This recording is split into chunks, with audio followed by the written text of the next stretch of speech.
Assalamualaikum warahmatullahi wabarakatuh. Hai. So hari ini kita akan belajar secara online dengan topik 3 iaitu komposisi makanan. Dan sebenarnya tajuk ni saya dah pernah ajar sebelum ni, tapi untuk kelas online saya buat khas, saya ulang semula untuk tajuk komposisi makanan ni lah. Okey, so apa kita akan tengok apa hasil pembelajaran untuk topik 3 ni. Okay. Pelajar sepatutnya di akhir topik ni, pelajar sepatutnya dah boleh melaporkan hasil analisis proximat. Maksudnya awak dah boleh terangkan pada saya bagaimana nak tentukan kandungan protein, bagaimana nak tentukan kandungan lemak, bagaimana nak tentukan kandungan air dan sebagainya.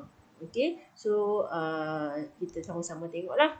Okay, apa penilaian untuk topik 3? Untuk topik 3 ni kita akan buat sedikit kuis dan juga laporan praktikal lah. Laporan praktikal ni merujuk kepada amali yang akan kita buat. So kalau ikutkan untuk kelas awak, kita dah buat beberapa amali. Kita dah buat penentuan lemak, kita dah buat penentuan lembapan, dan kita juga dah buat penentuan serat.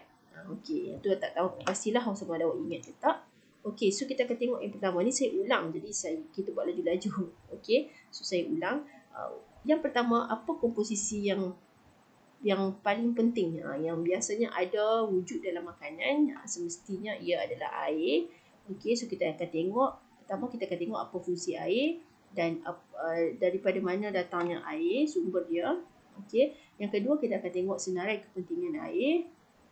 Kita kena tengok apakah aktiviti air dan juga kaedah dan juga peralatan untuk penentuan penyebabkan. Okey, so sebagai pengenalan, okey, air membentuk 70% berat badan manusia. Ni fakta lah. Air membentuk 70%, maksudnya daripada berat badan kita, 70%-nya adalah berat air. Okey, air juga membentuk 90% kandungan protoplasma. Kandungan protoplasma dalam sel. Maksudnya setiap sel ni terbentuk daripada 90% air. Okey, so bagaimana rupa bentuk air? Ini adalah molekul air. Bila sebut molekul ni adalah gabungan atom. Okey, kalau kita tengok kat sini, kita ada 2 atom, kita ada oksigen dan hidrogen. Kalau dekat sini, molekul air terbentuk daripada gabungan 1 atom oksigen dan juga 2 atom hidrogen. Kalau tengok dia punya ikatan macam inilah. Tapi awak tak perlulah secara detail, cuma awak kena tahu 1 atom oksigen, 2 atom hidrogen, H2O. Okey, air terdiri pada 3 jenis. Air monolayer, air multilayer dan juga air bebas. So kita akan tengok air bebas. Okey, so ada satu istilah yang kita panggil aktiviti air. Apakah ini dimaksudkan dengan aktiviti air ataupun AW? Ia adalah kandungan air dalam makanan yang boleh menyokong pertumbuhan mikroorganisma. Dan ia juga adalah jumlah air bebas. Ni saya kata air bebas ni, maksudnya aktiviti air ni merujuk kepada air bebas yang ada dalam makanan yang membolehkan pertumbuhan mikrob. Maksudnya mikrob diperlukan air bebas dalam makanan untuk ditumbuh lah, dan dia buat tidak balas yang boleh mengakibatkan mutu makanan tu jadi kurang. Okey, tu kita panggil aktiviti air. Air bebas ni dia sama ada dalam bentuk air terikat ataupun air tidak terikat. Tengok letak kat sini air terikat ataupun air tidak terikat. Air terikat ni kita adalah contoh macam air yang kita telah tambah dengan gula ataupun garam. Maksudnya dengan bahan-bahan lain lah. Jadi molekul air ni dia akan mengikat dengan molekul gula ataupun molekul garam. Jadi tu kita panggil air terikat. Kalau air tak terikat ni maksudnya molekul air tunggal, tidak terikat dengan mana-mana molekul. Okey, so setiap makanan mengandungi nilai water activity, nilai aktiviti air tersendiri. Kalau saya pernah maklumkan sebelum ni, kalau kita tengok air tulen, maksudnya air yang tanpa pertambahan apa-apa, air tulen mengandungi nilai aktiviti air sebanyak 1.0. Itu air tulen lah, semata-mata air, tak ada campuran benda lain, 1.0. Jadi kalau tengok contoh kat jadual ni, dia bagi makanan yang mudah rosak, perishable, highly perishable, makanan yang mudah rosak seperti buah-buahan, sayur-sayuran, daging dan juga ikan, susu, roti dan sebagainya. Dia punya nilai aktiviti air adalah 0.95. Tinggi kan? Okey, 0.95. Jadi mikroorganisma sangat suka pada makanan yang tinggi nilai aktiviti air. Sebab tu makanan seperti susu, ikan, daging ni mudah rosak. Okey, faham Okey, so kita tengok yang kedua macam cheese. Contoh ni awak tak perlu hafal. Saya cuma nak bagi pendedahan pada awak. Kalau macam cheese, dia punya nilai aktiviti air adalah 0.91. Okey, kalau kita tengok makin ke bawah, contoh makanan yang kering, contoh makanan yang kering macam jam. Jam dia tidak terlalu kering, tapi kita tahulah jam tu macam mana kan. Jam mengandungi water activity ataupun aktiviti air sebanyak 0.75. Kalau tengok semakin kurang nilai aktiviti air, semakin susah makanan tu nak rosak. Okey. So kalau tengok kat bawah ni dried fruits, buah-buahan kering. Buah-buahan kering, aktiviti air dia hanyalah 0.6. Jadi tak semua mikroorganisma boleh hidup pada makanan kering. Yang boleh hidup hanyalah yeast dan juga kulat. Sebab tu makanan-makanan kering ni tahan lama. Okey. Kalau tengok kat sini susu tepung kan. Susu tepung nilai aktiviti air dia lagi sikit lagi rendah 0.03. Jadi sebab tu susu tepung boleh simpan lama lah. Okey. Apakah fungsi air? Apakah fungsi air? Ini dah belajar kot dalam sains dulu kan. Okey, fungsi air yang pertama sebagai pelarut. Sebagai pelarut ataupun sebagai medium tindak balas. Yang kedua, air boleh berfungsi sebagai pengangkut, membantu mengawal suhu badan, pelincir di sendi, menyingkir bahan kumuh dan juga menentukan tekanan osmosis dan juga bendali tisu. Okay, kita go through satu-satu. Air sebagai pelarut ataupun sebagai medium tindak balas. Apakah dimaksudkan tu?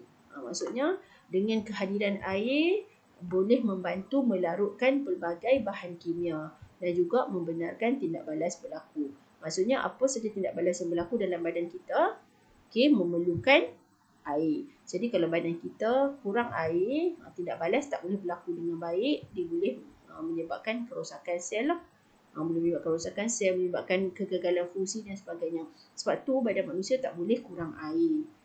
Kita boleh hidup tanpa makanan, tapi kita tak boleh hidup tanpa air. Sebab air ni boleh bertindak sebagai medium tindak balas. Okey. Yang kedua, air sebagai pengangkut. Nak angkut apa? Nak angkut oksigen dan karbon dioksida. Kalau kita awak pernah belajar masa sains tingkatan 5, kita ada melakukan proses respirasi. Benda hidup mesti melakukan proses respirasi. Macam manusia mesti bernafas. Okay? Memerlukan oksigen dan membebaskan karbon dioksida. So, oksigen dan karbon dioksida yang diserap masuk melalui paru akan meresap masuk ke dalam darah kan. Okay. Darah tu terdiri daripada air. Jadi air itulah yang mengangkut oksigen masuk ke sel-sel badan dan mengeluarkan karbon dioksida daripada sel-sel badan. Tu air lah tu yang tu mengangkut. Okay. Kemudian yang ketiga, air juga membantu mengawal suhu badan manusia. Okay. Darah ni terdiri daripada air. Okay. Bila kita minum banyak air, darah lancar, dia boleh membantu menaburkan, maksudnya boleh menyebarkan haba secara sekata ke seluruh badan. Jadi sejuklah badan kita. Okay. Haba berlebihan dan akan disingkirkan melalui peluh. Lagi panas, lagi banyak peluh yang keluar, lagi cepat sejuk. Okey, kemudian yang seterusnya, air juga bertindak sebagai pelincir di sendi. Kalau awak tengok ni contoh lutut Ni contoh lutut. Di antara lutut kita ni, di antara tulang rawat ni, dia ada satu bendali yang dipanggil bendali synovial. Bendali synovial ini terdiri daripada air. So sebab tu dikatakan air ni bertindak sebagai pelincir. Sebab air lah yang membentuk bendali synovial. Okey, yang seterusnya, air juga boleh menyingkir bahan kumuh. Bahan kumuh seperti urea, asid laktik dan garam mineral disingkirkan melalui air kencing dan juga peluh. Kalau kita minum banyak air, kita kerap kencing. Jadi bila lagi kita kerap kencing, lagi banyak kita buang bahan kumuh seperti urea, asid laktik dan juga garam mineral. Lagi baguslah. Okay, sebab bila kita kurang minum air, kita kurang membuang, kita kurang kencing, kita kurang peluh. Jadi kita risau bahan-bahan yang perlu kita buang tadi duduk dalam badan kita dan menjadi toksik. Okey, air juga membantu menyeimbangkan tekanan osmosis bendali dan tisu. Yang ni saya dah cerita beberapa minggu lepas. Tapi saya rasa awak pun mesti dah lupa kan. Okey, so secara normal, kalau kita ada dua keadaan yang berbeza, kalau dua keadaan yang berbeza, maksudnya di sebelah mempunyai lebih banyak molekul air, okey, molekul air ni akan bergerak, dia akan bergerak untuk menyeimbangkan kedua-dua belah pihak. Nampak kan saya punya anak panah ni, arrow ni kan, kalau kita ada molekul air yang banyak kat sini, kat sebelah ni tak ada air, air ni akan bergerak pergi ke keadaan yang satu lagi, dia akan seimbangkan. Tu maksud dia menyeimbangkan tekanan osmosis. Dia tak boleh ada macam contoh contoh macam dalam badan kita punya organ terdiri daripada otot terdiri daripada tisu terdiri daripada sel. Dalam sel kita yang banyak-banyak tu, dia mesti berdalih kandungan air dia mesti seimbang. Jadi yang nak menyeimbangkan kandungan berdalih ni air lah. Dia akan bergerak, dia sentiasa bergerak di antara sel dan sel. Dia akan seimbangkan kandungan air. Tu maksud menyeimbangkan tekanan osmosis. Ini adalah normal. Air perlu seimbang lah.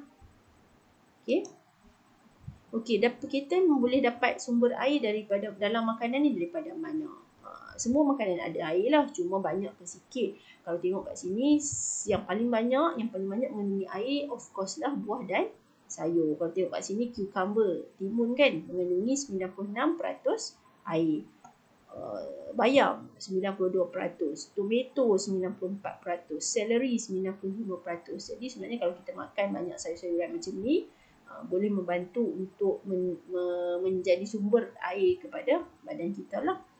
Okey, kalau macam ayam, daging, ikan, macam seafood lah, dia sumber-sumber protein ni ada juga kandungan air tapi dalam dalam kuantiti yang sederhana, tak banyak sangat. So kita boleh bergantung kepada makanan yang macam ni lah. Okey, kalau bijirin, kekacang bijirin juga mengandungi air tapi dalam kuantiti yang sedikit. So bagaimana kita nak tentukan kandungan air ni? Ataupun kita panggil istilahnya menentukan kelembapan. Macam mana kita nak tentukan kelembapan sesuatu makanan? Ada 4 kaedah saya dah bagi tahu itu. Okay, yang pertama kaedah pengeringan, yang kedua kaedah pengeringan oven biasa, pengeringan oven vacuum dan juga pengeringan inframerah. Awak itu masa dalam amali kita dah menggunakan 2 kaedah kan? Siapa tahu? Siapa boleh jawab? Okey, kita ada guna kaedah pengeringan oven biasa dan juga pengeringan inframerah. Tapi kita tak bincang lagi keputusan kan? Okey. Habis untuk air. Okey, so kita akan sambung kepada yang kedua, komposisi makanan yang kedua di dalam makanan ialah protein. So sama juga kita akan tengok fungsi dan sumber protein, kita akan tengok kepentingan protein, kita akan tengok definisi enzim. Enzim ni sejenis protein lah. Kita akan tengok kaedah dan juga peralatan untuk penentuan protein. Okey, dia benda yang sama. Maksudnya awak akan sepanjang tajuk ini, tajuk komposisi makanan, awak akan belajar beberapa jenis komposisi. Dia punya apa yang nak dipelajari tu semua sama. Okey. Sebagai pengenalan, protein ni apa? Okey, protein ni sebenarnya adalah sebatan yang kompleks. Bila sebut kompleks ni, dia terdiri daripada beberapa komponen. Okey, kalau tengok kat sini kita ada karbon, C ni untuk karbon, kita ada hidrogen, oksigen, nitrogen, sulfur dan juga fosforus. Itu yang dikatakan kompleks sebab dia ada banyak benda dalam protein ni. Kebanyakan protein ni dia merupakan rantai panjang. Maksudnya susunan dia punya komponen ni, dia punya komponen lah kita panggil kan. Dia disusun seperti rantai panjang yang diikat oleh ikatan peptida. Maksudnya dia disusun-susun, ikatan yang mengikat dipanggil ikatan peptida. Okey, protein ni dia terbentuk sebelum nama protein ni kompleks. Tapi kalau kita ringkaskan, dia adalah terbentuk daripada asid amino. Okey, maksudnya asid amino ikat dengan asid amino, banyak-banyak kan, akan jadi protein. So asid amino terikat dengan asid amino lain oleh ikatan peptida. Okey. So asid amino ni kita sebut sebagai monomer, tunggal monomer. Asid amino tu adalah monomer. Bila asid amino terikat dengan asid amino lain, terikat lagi dengan asid amino lain, itu kita panggil polimer, iaitu protein.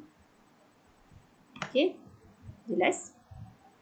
Okey, kalau jelas kita teruskan. Okey, asid amino ni terikat di antara satu sama lain melalui ikatan peptida. Yang ni yang saya sebut tadi lah. Kalau tengok kat sini, ni dah ikatan peptida ni. Ni satu asid amino. Nampak tak saya punya arrow ni? Okey, ni adalah satu asid amino. Oh, sorry. Okey, ni adalah satu asid amino. Dan ini pula adalah salah satu asid amino lain. So, ikatan ini dipanggil ikatan peptida. Okey. Asalnya asid amino ni tidak terikat lah. Ni satu asid amino, ni satu asid amino. Tapi ada satu proses kondensasi yang membuatkan dia terikat, dia menjadi protein. Nampak tak? Okey. Ingat ni satu asid amino, ni satu asid amino. Bila dia terikat, oleh ikatan peptida ni. Saya nampak arrow ni, nampak kan? Saya tunjuk ni. Ini adalah ikatan peptida yang membentuk protein. Okay, jelas? Okey, asid amino yang membentuk protein ni monomer yang saya katakan. Asid amino ni ialah monomer yang membentuk protein. Okey, asid amino ni ada banyak jenis.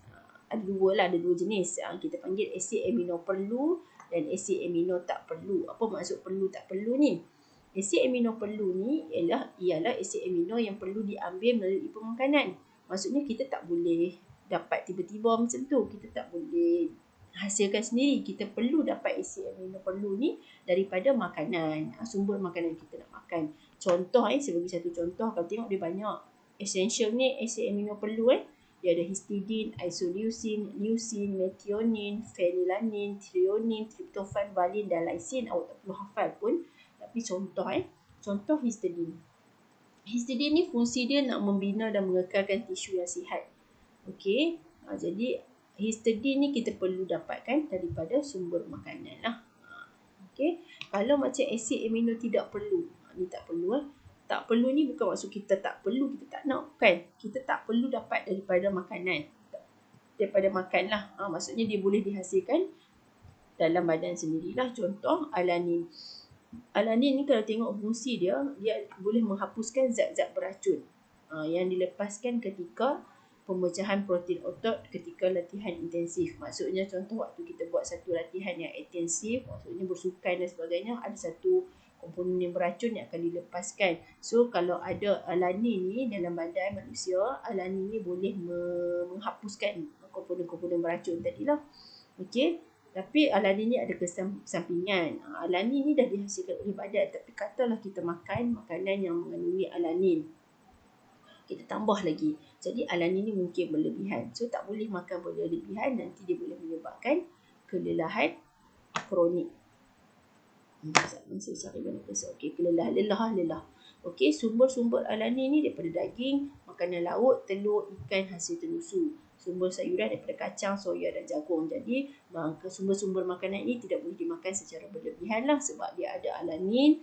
Jadi alanin tu sendiri dah ada dalam makanan kita, dalam badan kita dah hasilkan sendiri. Jadi bila kita makan terlalu banyak sumber-sumber ni, mungkin boleh menyebabkan lelah yang kronik. Ini mungkin pada siapa yang ada masalah lelah lah. Okey, seterusnya. Bagaimana struktur protein? Macam mana kita kata tadi, protein ni terbentuk daripada asid amino yang berantai, yang diikat oleh ikatan peptida. Jadi dia punya struktur ikatan tu macam mana? Dia ada 4 jenis struktur yang kita panggil primary, secondary, tertiary dan quaternary. Bila sebut primary ni, susunan je asid amino panjang macam rantai je. Macam ni, ringkas je kan? Cursor dia selalu hilang. Okey, ringkas dia susunan dia primary ni.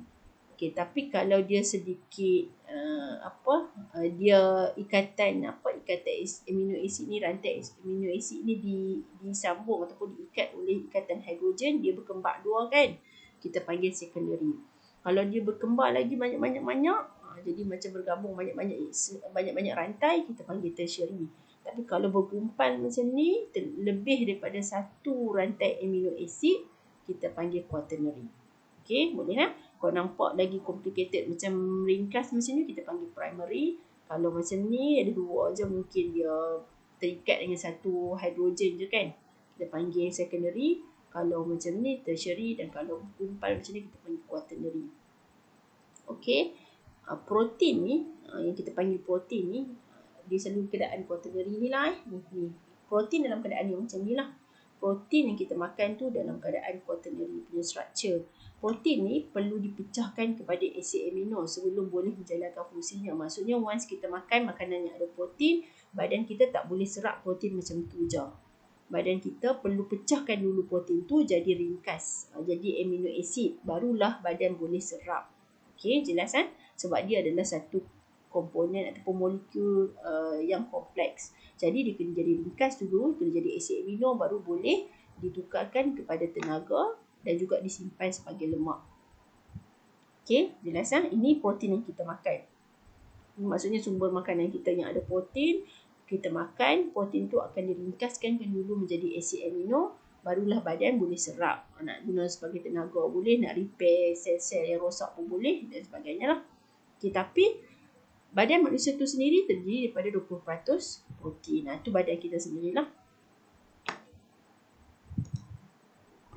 Okey, apa fungsi protein? Kenapa kena makan? Kenapa kena makan makanan yang mengandungi protein?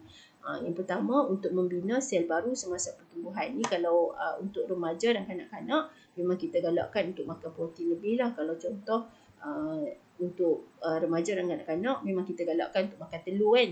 Untuk seminggu mungkin 3-4 biji boleh lagi. Tapi kalau dah meningkat dewasa, macam saya dah tua lah. Macam saya, mungkin tak perlukan kandungan protein yang tinggi lah. Okay, protein juga adalah sebagai struktur kolagen yang memberi kekuatan mekanikal yang baik untuk kulit. Ini pun samalah masa kita muda, kandungan protein dalam kulit kita masih banyak, boleh menyebabkan kulit pun anjal, nampak tegang kan. Tapi bila dah semakin tua, protein tu dah semakin kurang, kolagen pun dah kurang, membuatkan kulit mula berkedut. Ni fungsi protein lah sebenarnya. Okey, kemudian protein juga digunakan untuk membaiki tisu yang rosak, mensintesis bahan seperti enzim, hormon, antibodi dan juga hemoglobin. Maksudnya protein ni boleh menghasilkan bahan-bahan lain. Bahan-bahan lain ni pun protein jugalah. Kita panggil enzim, ni, hormon, antibodi dan juga hemoglobin. Sebab tu pentingnya protein. Okey, apa jadi bila kurang protein? Apa jadi? Nampak dalam gambar ni. Okey, ni adalah penyakit yang sama lah. Kita panggil kwashiorkor. Kalau tengok kanak-kanak yang normal, nampak normal lah kan. Tapi kalau tengok kanak-kanak yang mengalami kwashiorkor, maksudnya semasa dia tumbesaran, semasa dia membesar, dia kekurangan protein, jadi dia punya perut akan buncit. Tapi badan kurus je, tapi perut je buncit. Kekurangan protein ni di kalangan kanak-kanak menyebabkan penyakit kwashiorkor. Okay. Apa simptom-simptom penyakit ni? Perubahan pada pigmen kulit. Kulit jadi gelap. Jisim otot berkurang. Dia punya otot pun jisim berkurang lah. Kesian lah kan. Cirit-birit, kegagalan untuk tambah berat dan pertumbuhan dan juga keletihan. Tapi yang paling obvious adalah perut yang besar lah. Okay. Okay. Apa maksud gambar ni? Itu saya dah explain kan? Saya pun lupa. Okey. Maksudnya kat sini mereka ni tanya, mereka nampak dia makan ayam kan, dia tanya where do you get your protein, sebab ni semua tak makan daging kan. Ni semua tak makan daging sebab dikatakan sumber protein ni daripada daging kan, daripada ayam. Tapi kalau orang yang tak makan daging, tak makan ayam macam mana? Kan ada vegetarian kan. Okey. So sebenarnya protein ni bukan je kita boleh dapat daripada daging, tak semestinya dapat daripada ayam je. Protein ni kita boleh dapat daripada sumber kekacang. Jadi tak ada masalah lah. Kalau tengok macam ni, sumber protein bukan saja pada meat, fish and chicken. Boleh juga dapat daripada dairy products, boleh juga dapat daripada grains. Grains ni bijirin. Kalau kita tengok kan, ada setengah vegetarian, dia ada banyak kategori vegetarian. Dia tak makan daging, ikan dan ayam kan tak makan, tapi dia ambil telur, dia ambil susu, dia ambil bijirin. Tapi ada setengah vegetarian, susu pun dia tak ambil, telur pun tak ambil, ayam daging ni lagilah dia tak ambil kan. Tapi dia boleh ambil daripada bijirin. Dan macam hari tu saya ada cerita juga, bila vegetarian ni dia nak mempelbagaikan makanan daripada sumber kekacang ni, dia orang akan buat satu produk baru. Produk baru lah, dah ada pun kat pasaran. Dia akan buat satu produk yang seakan-akan daging. tapi menggunakan kacang soya. Ini banyak kalau tengok kat pasaran banyak.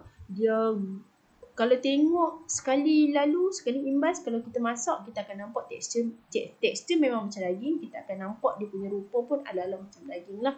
Macam vegetarian yang tak minum susu kan, tapi dia nak makan cheese kan. Jadi dia akan buat susu daripada kacang, lepas tu dia akan proses menjadi cheese. Tu nampak tu antara pengamal vegetarian yang nak dapatkan sumber protein, dia mempelbagaikan ke kacang. Okay, so boleh je, tak ada masalah. Okay, so bagaimana nak menentukan protein? Ada 3 kaedah.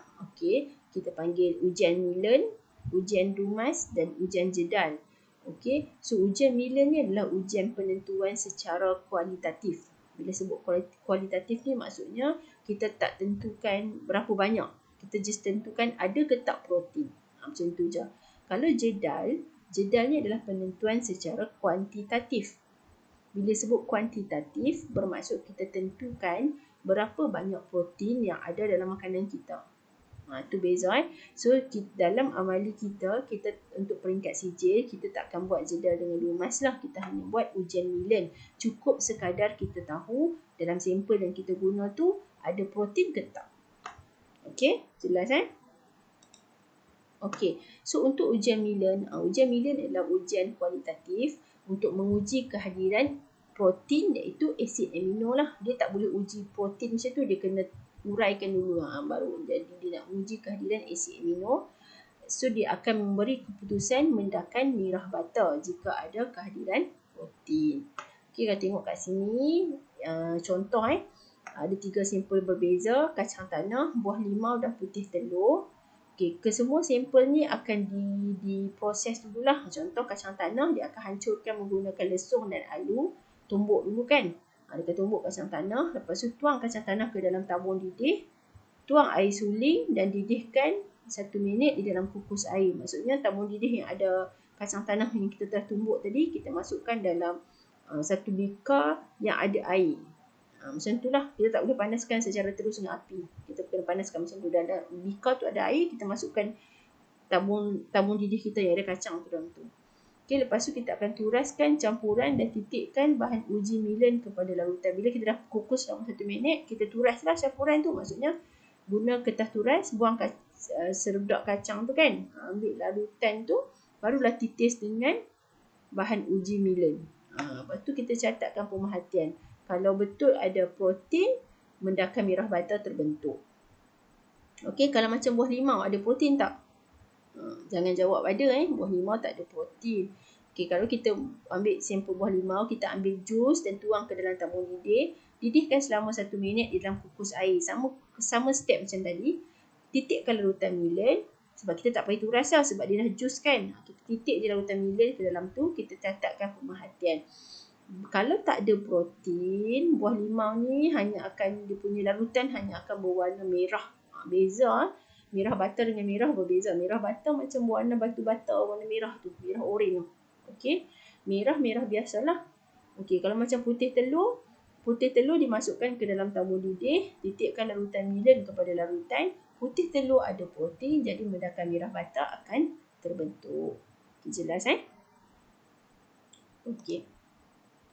Okey, macam tadi saya kata, antara salah satu fungsi protein ialah menghasilkan enzim.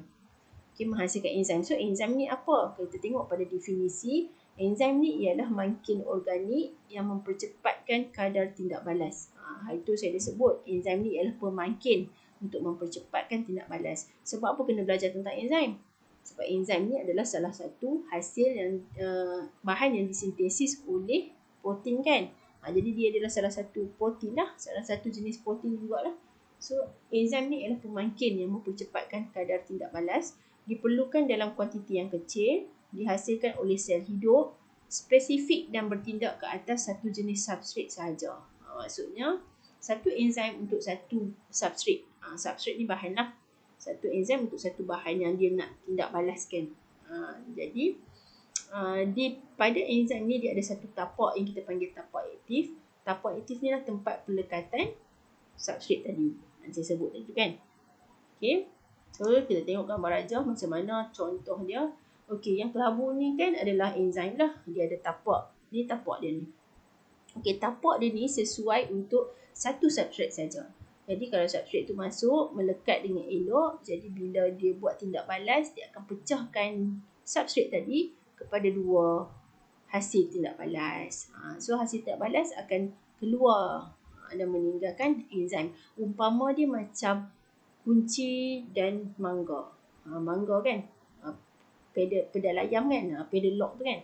Dia satu pedal lock untuk satu kunci. Konsep dia macam tu. Pedal lock tu macam enzim. Kunci tu macam substrate. Macam tu lah konsep dia macam tu lah. Jadi satu kunci mangga untuk satu kunci. Itu konsep enzim dan juga substrate. Okey, ini hanya nak tunjuk perbezaan tindak balas dengan kehadiran enzim tanpa kehadiran enzim. Kalau ada enzim, dia punya tindak balas cepat. Okey, ini maksudnya cepat lah ni. Okey, kalau dengan tanpa enzim, tindak balas menjadi perlahan, lambat, baru terurai semualah. Okey. Okay, so apa kegunaan enzim? Kalau saya cerita tadi, enzim sebagai satu pembangkit untuk tindak balas. Enzim ni banyak dibuat sebagai satu produk lah. Contoh macam ni, produk pelembut daging.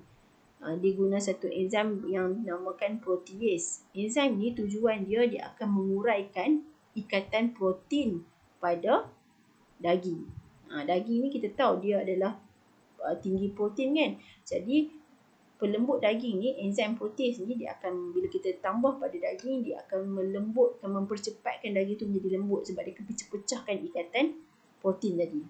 Okey, protease ni juga boleh mengasingkan kulit ikan dalam pemprosesan makanan. Ni mana-mana industri yang memerlukan ikan tanpa kulit kan. Jadi boleh guna enzim protease lah. Untuk enzim lipase, dia boleh bertindak ke atas lemak susu dalam penyediaan keju.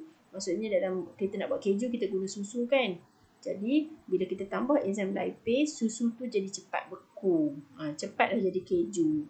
Kalau kita tak guna enzim, boleh tak jadi keju? Boleh. Tapi, ambil masa, lambat.